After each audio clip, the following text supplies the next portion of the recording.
ಭೂಮಿ ಎಂದು ಜನಬಾರ ಎನ್ನುವುದಿಲ್ಲ, ತಾಯಿ ಎಂದು ತನ್ನ ಮಗುವ ಬಿಡುವುದಿಲ್ಲ.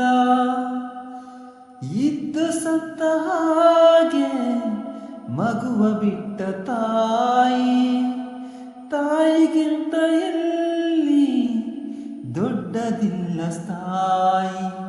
ಸೀತಾ ಮಾತೆ ಸ್ಥಾನ ಗಂಡನ ಅನುಸರಿಸಿದರೆ, ಗಂಗೆ ಗೌರಿ ಸ್ಥಾನ ಕಥೆಯ ಅನುಸರಿಸಿದರೆ, ಗಂಡ ಹೆಂಡತಿ ನಂಟು ಬ್ರಹ್ಮ ಹಾಕಿದ ಗಂಟು, ಹುಟ್ಟು ಸಾವಿನ ನಂಟು ಹೃದಯ ಬಿಡುವವರೆಗೆ, ಪ್ರೇಮದ ತುತ್ತ ತುದಿಯವರೆಗೆ, ಬಾಳಿನ ಗುಟ್ಟು ತಿಳಿಯುವವರೆಗೆ.